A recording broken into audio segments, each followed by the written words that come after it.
Salut, dragii mei! Mă numesc Luna și în prima mea etalare mi-aș dori să ne cunoaștem mai bine. Așadar, etalarea se numește pata oarbă. Pata oarbă este punctul cel slab, care îl purtați în subconștient și vă creează multe blocaje în drum spre atingerea scopurilor. Aveți 5 variante, vă rog să vă concentrați la personalitate, la caracterul vostru și să alegeți una din cele 5 variante. Să luați în considerație că etalarea este generală, iar voi puteți fi mulți și diferiți, dar eu personal consider că dacă vă veți regăsi în varianta ce ați ales-o măcar 60%, atunci această etalare vă va ajuta să înțelegeți ceva important și de folos. În plus, voi încerca să fac etalarea cât mai clar și scurt, deoarece timpul în ziua de azi e mult mai prețios. Să începem! Varianta numărul 1. Prima întrebare este cum vă prezentați în societate. Ca o persoană norocoasă, privilegiată, hiperactivă, adică mereu în mișcare, activitate, poate cel ce mereu are drumuri sau deplasări. Poate fi o misiune importantă, ca cel iubit de fortună. Aveți tendința de a vă băga în peripeții, de a merge la riscuri, vă plac aventurile și puteți fi atras de jocurile de noroc. Întrebarea 2 este cum vă vede societatea sau cei din jur. Infantil, probabil imatur, prea naiv, merge vorba și de aspectul fizic, adică păreți mai tânăr sau mai tânără de vârsta pe care o aveți, sau în suflet încă sunteți un copil. Probabil copilul interior vă conduce instinctele prea des. Mai pot zice că vi se țin banii și bunurile materiale destul de dificil în viață. Nu prea sunteți în stare să gestionați corect. Depuneți maxim efort ca să-i dobândiți, ca să-i folosiți corect sau ca să-i țineți. Întrebarea 3 este ce ascundeți dumneavoastră de societate, de oamenii ce vă înconjoară. Merge vorba de instinctul luptătorului, harul rebelului. Ciudat că aveți o putere, o voință, o tărie de caracter enorm de mare, însă o ascundeți sub masca copilului inocent. Sunteți în stare, în orice moment, să vă controlați emoțiile, practic să le stopați și să luați decizii la rece, bine gândite. Puteți diviza lucrurile sau chestiile după regulament și sunteți în stare să înlăturați din viața proprie orice ar fi inutil sau păgubitor, chiar dacă ar fi destul de dureros să faceți acest pas. Însă, da, chiar ați putea să vă blocați sentimentele pentru scopul care îl urmați. Și punctul cel slab, adică pata oarbă, cum am spus eu, este ceea ce ascundeți de societate și de sine, ceea ce vă blochează, ceea ce aveți în subconștient.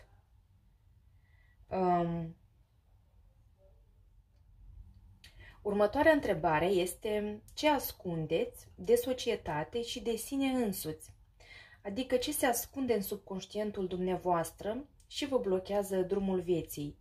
Punctul cel slab, sau cum am mai spus, pata oarbă. Poate îl percepeți, dar poate nu. Deci merge vorba de o luptă interioară. Cum am spus mai devreme, sunt niște termeni psihologici, cum ar fi copilul interior. Mai există și părintele interior și femeia și bărbatul interior. Așadar, sunt niște personaje care fac parte din noi și atât timp când ei nu sunt echilibrați, atât și noi vom întâmpina dificultăți în diverse situații, cum ar fi în luarea deciziilor, în exprimare, în comportament, situațiile în care te comporți un pic urât sau ciudat și după simți ca exemplu o vină. Te gândești că nu ai fi fost tu, că parcă ceva sau cineva te-ar fi manipulat. Deci a fost o personalitate din tine care nu prea te-ar fi caracterizat pe tine însuți. Mai este și posibilitatea că sunteți o persoană care s-ar fi băgat mai des în conflicte. Aveți instinctul luptătorului sau de a concura, de a face comparații între sine și cei din jur. Astfel o puteți lua ca un joc și încercați să vă încadrați în aceste jocuri după regulile create deja și purtând o mască. Deci toate acestea, într-un mod oarecare, vă afectează mult viața. Și ultima întrebare este lecția. Care este lecția care ar fi trebuit să o învățăm în legătură cu acest punct slab, cu această pată oarbă? Deci, este cartea curajului. Ea spune că ar fi bine să înțelegeți pentru sine că nu este nevoie de cineva ca să vă atingeți scopul. Nu aveți nevoie de cineva ca să vă simțiți îndeplinit. Totul vine de la sine, din interiorul vostru. Vreți să fiți iubiți? Treziți-vă sentimentul dragostei în sine deja. Vreți să fiți apreciat? Apreciați-vă pe sine mai întâi. Iar lecția cea mai importantă este răbdarea și încrederea în sine. Când veți învăța să aveți răbdare și să vă bazați doar pe sine, atunci veți fi în stare să întoarceți munții. Să fiți stăpâni pe situație și pe viața proprie. Să luptați pentru ceea ce vă aparține și să vă protejați ceea ce ați dobândit. Dragii mei, trecem la varianta numărul 2. Varianta numărul 2, cum vă arătați în societate?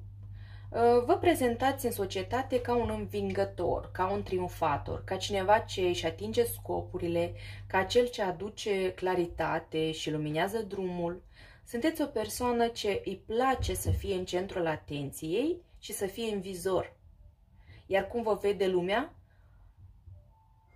Da, lumea vă vede ca o persoană înconjurată de atenție, poate ca cel ce deja a atins scopuri în viață și la moment savurează din deplin.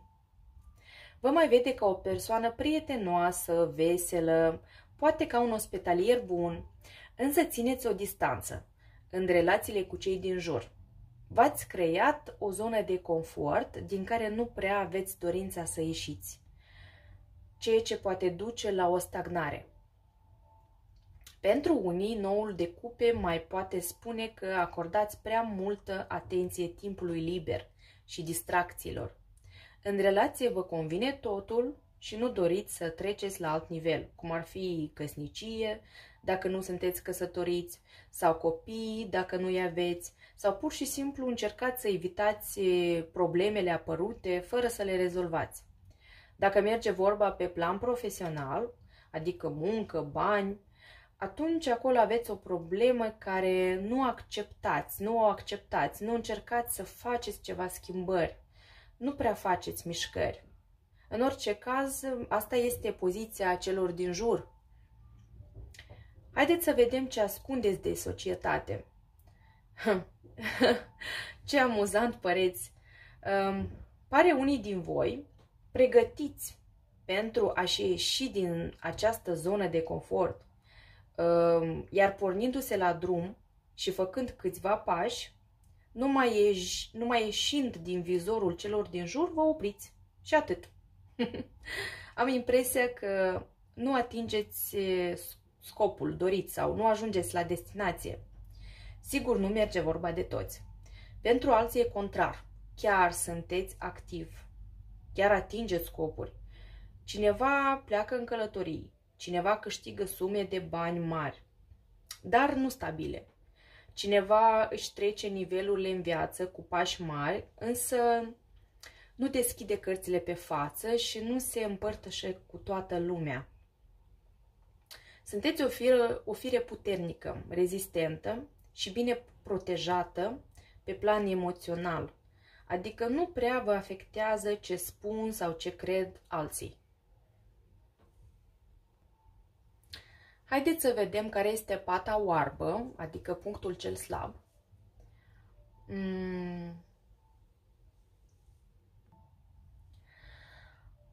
Pare că sunteți o persoană foarte dramatică. Nu v-ați gândit vreodată să jucați vreun rol într-un film sau pe o scenă sau la vreun teatru?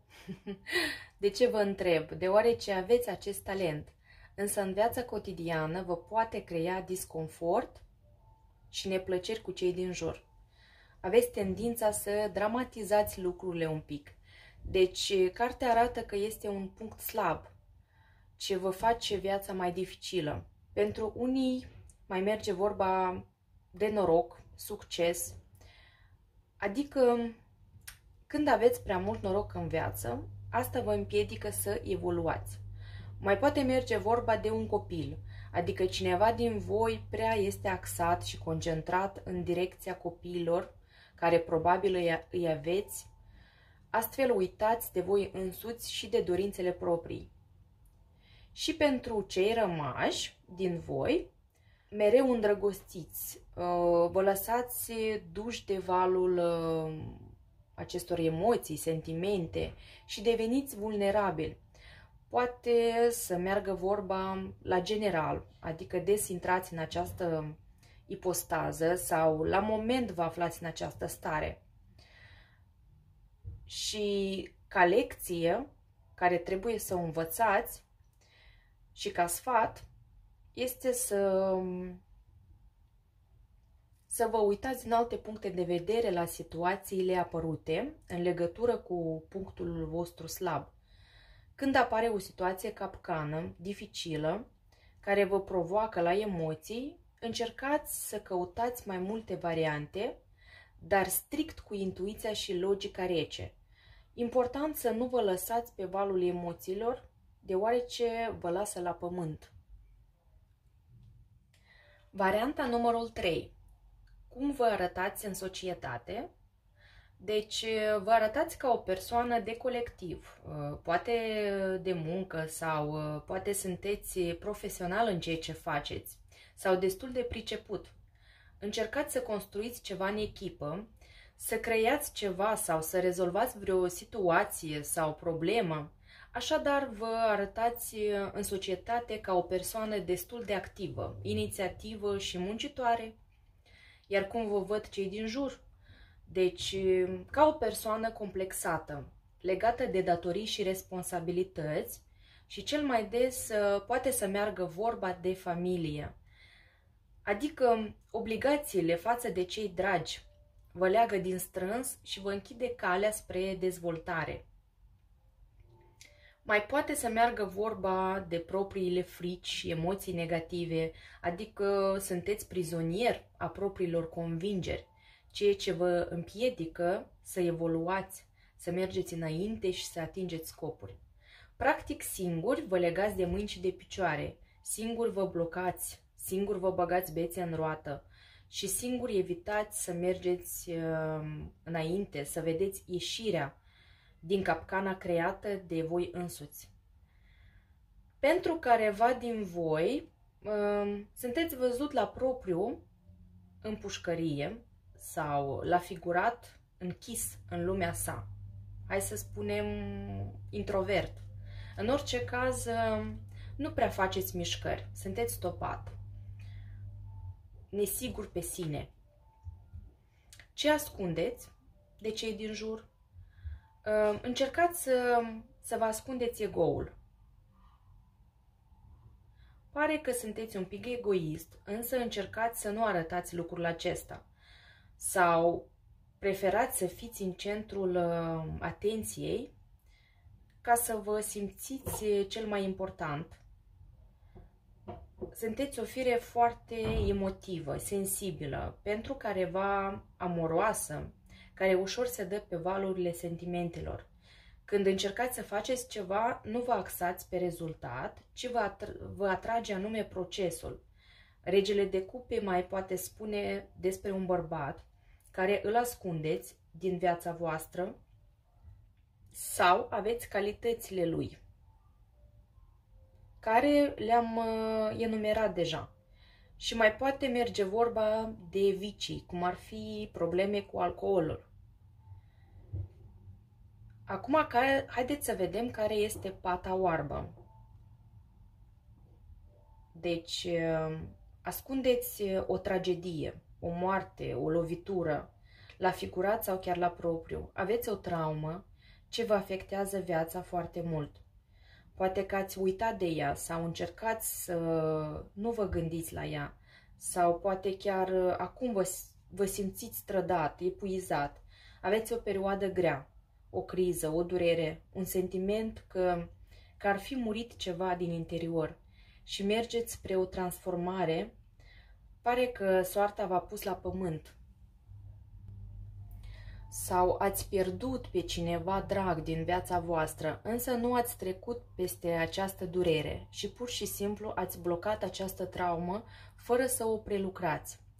Cel mai des se întâmplă că uităm complet de astfel de tragedii când suntem copii, deoarece când pierdem pe cineva, mai ales în copilărie, subconștientul nostru, ca să ne protejeze de această durere imensă, evită amintirile, le blochează, dar ele, din păcate, rămân în noi și nu sunt prelucrate și cu timpul orice traumă iese la iveală, prin diferite ipostaze, prin boli sau frică de moarte proprie sau a celui drag, ce la rândul său creează alte probleme, cum ar fi să atragem astfel de situații ce se repetă pe parcursul vieții, până nu vor fi tratate și vindecate. Și ca lecție ce avem de învățat din această traumă, din această pată oarbă, este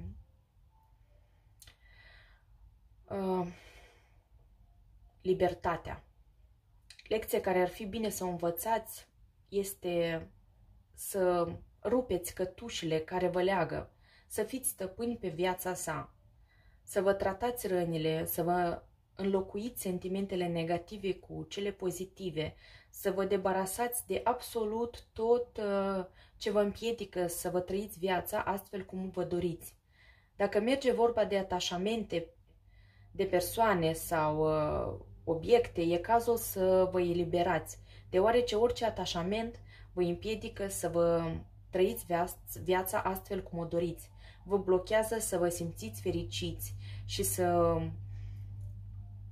nu uităm că când ne atașăm prea mult de partener, bani sau loc de muncă sau vreo situație, trimitem prea multă energie proprie, astfel pierim noi. Practic ne trădăm pe noi însuți. Trecem la varianta numărul 4. Cum vă prezentați în societate? Vă prezentați ca o persoană ce călătorește, se deplasează de la un punct la altul, ce trece la un alt nivel, ce face schimbări în viață. Careva din voi se va regăsi ca o persoană ce înnoată împotriva curentului, careva ca o persoană ce înnoată în direcția sau după direcția curentului și face lucrurile care sunt dictate deja. Mai poate să meargă vorba de o distanță fizică sau psihologică. Vă îndepărtați de cineva sau doar vă prezentați ca o persoană mai rece, mai rezervată cu cei din jur. Ia să vedem cum vă văd cei din jur. Prietenos, vesel ca un copil, deci putem spune că cei din jur vă vede ca o persoană veselă, armonioasă, lăsați impresii plăcute și cel mai des își amintesc de voi cu plăcere și melancolie. Pare că le place timpul petrecut în prezența voastră. Probabil sunteți darnici, buni la suflet și săriți în ajutor când cineva are nevoie. Poate un pic naivi și inocenți păreți, dar nu o vede nimeni cu un rău. Sunteți o persoană sinceră, sufletistă și grijulie. Ce ascundeți?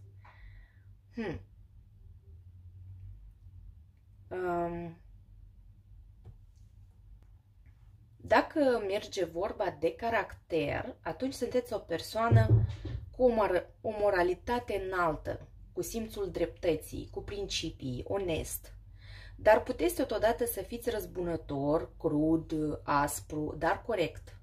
Sunteți de părere că fiecare trebuie să răspundă pentru faptele sale și după dreptate să fie răsplătit sau pedepsit.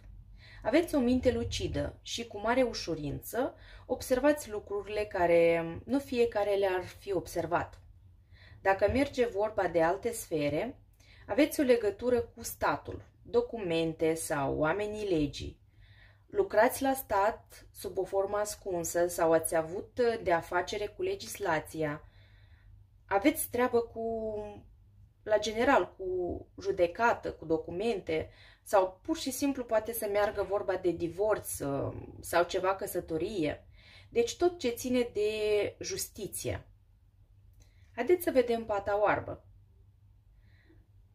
Așadar, merge vorba de o unire, o alianță cu cineva, ce ar fi avut un schimb benefic reciproc, întovărășie, uniune sau căsătorie. Așadar ați dat un jurământ sau ați făcut un pact, ce ca urmare vă afectează viața la moment.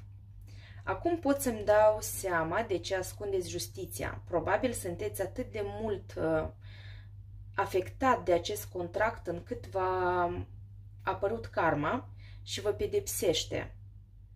Dacă nu vă împliniți cerințele și promisiunile sau vă împiedică să faceți ceva ce, de exemplu, nu ar rezona cu regulile acestea. Pentru careva din voi mai poate să meargă vorba de o amantă sau amant, sau pur și simplu aveți o persoană iubită, dragă, care nu vă iese din cap, însă vă poate provoca un disconfort, deoarece să nu uităm că e punctul slab aici. Poate persoana dată e din trecut, dar vă afectează mult prezentul, sau dragostea la general vă afectează mult. Și care este lecția din acest punct slab, din această pată oarbă care ar trebui să o învățați? Deci, să nu fiți la fel ca toți. Să fiți cine sunteți cu adevărat, unici. Să vă descoperiți potențialul, să vă studiați. Iar dacă vi-e greu să realizați cu adevărat cine sunteți și vi-e greu să nu fiți influențați de cei din jur, atunci căutați pe cineva care sunt semenii voștri, care vă vor ajuta, îndruma sau să vă descoperiți mai ușor personalitatea. Cartea mai spune că ca să vă treziți animalul din interior. Leul este regele, este curajos, voinic, suprem. Varianta numărul 5. Încercați să vă prezentați la un nivel înalt, să faceți impresii bune, poate bine îmbrăcat, cu gust, cu un comportament decent, prietenos. Puneți preț pe înfățișare, astfel încercați să luminați ca un soare, să creați un aspect luminos, atractiv, plăcut, fermecător. Poate vă arătați ca o persoană ce oferă ceva prețios, o șansă, o oportunitate. Așadar, considerați că când radiați, sunteți în stare să luminați și calea celor din jur. Cum vă vede societatea? Din păcate, cei din jur vă văd ca o persoană șireată, mincinoasă, poate fățarnică. În orice caz, pentru cineva nu păreți o persoană de încredere, că așteptați cu viclenie momentul potrivit ca să atacați, că vă folosiți de moment sau de oameni ca să dobândiți, să obțineți ceva. Sigur, nu merge vorba de toți. Pentru alții pot spune că cei din jur vă consideră o persoană deșteaptă, creativă, isteață, cu idei paradoxale și neordinare. Și da, sunteți în stare de șmecherii, dar poate le folosiți pentru binele vostru ca să vă ușurați viața și poate chiar fără să faceți rău nimănui. Deci ideile celor ce vă înconjoară se împart. Iar eu nu vă cunosc, dar părerea mea personală este că întotdeauna când încerci să obții ceva, încercați să o rezolvați printr-o soluție mai creativă, fără să depui prea mult efort, și atunci apar întrebări. Sigur că se vor găsi cei care te vor judeca, chiar dacă nu vei încerca să faci rău cuiva. Cu părere de rău, mulți din noi sunt invidioși și nu le poți face la toți pe plac. În plus, majoritatea cred că orice se obține cu munca dificilă, dar adevărul este că orice poți obține cu ușurință prin dragoste și credință. Asta nu înseamnă că nu trebuie să muncești, doar că scopurile se ating atunci când procesul îți face plăcere. Și ce ascundeți de cei din jur? Merge vorba de o pauză. Pot spune că ați luat o pauză, sunteți în stare de meditație. Probabil că ați ajuns undeva, cineva, ați atins un scop sau pur și simplu ați înțeles ceva important pentru sinele său. Și acum analizați bine situația. Poate v-ați îmbolnăvit sau ați avut o traumă și acum vă tratați. Pentru unii din voi, mai pot spune că parcă țineți în mâini tot universul. Însă în suflet vă simțiți singuri. Poate aveți o depresie și nu acceptați să vi se ofere niciun ajutor. Care este pata oarbă? Speranța moare ultima. Așadar, eu cred că problema dumneavoastră este că nu trăiți cu gândul la moment, ci mereu sunteți undeva departe, trecut sau viitor. Pare că mereu purtați o nădejde și sunteți conduși de steaua călăuzitoare. Nu este rău să fim optimiști, dar totul trebuie să fie balansat. Mai ales că cartea a picat la întrebarea ce ne blochează. Deci, ce se întâmplă când trăim în lumea noastră de vis? Uităm de realitate. Și pentru unii, poate nu acționăm la moment ca să atingem ceva, mai ales că această carte poate spune că nu suntem prea siguri în noi, nu avem încredere în noi. În plus, nu numai că nu savurăm din viața din prezent, ci și mai este o regulă a Universului. Este bine să medităm asupra viitorului dorit, dorințelor, dar ca să le putem materializa, trebuie să fim cu picioarele pe pământ. Atât timp cât suntem cu capul în nori, energia noastră se află în aer și nu o lăsăm să dea roadele dorite în viața materială. De aici mai poate apărea o problemă cum ar fi pierderi, în toate sensurile, adică putem avea și o programă în subconștient că orice facem totul e în zadar, muncim degeaba, că nu primim ce ne dorim sau nu primim deloc sau ce primim pierdem. Ar fi bine să lucrăm asupra acestor blocaje ca să fim împliniți. Și care este lecția? Din punctul acest slab, care ar fi bine să o învățăm, este perspicacitatea. Avem nevoie să înțelegem ceva important despre sinele său și să ne transformăm din interior total.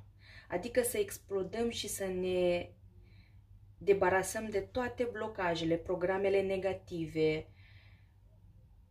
și practic să ne reconstruim din nou, să ne înfruntăm fricile și să recăpătăm încrederea în noi. Astfel vom avea și cele mari schimbări spre binele nostru. Nu degeaba se spune, vrei să schimbi lumea, începe cu tine și lumea din jurul tău tot se va schimba automat.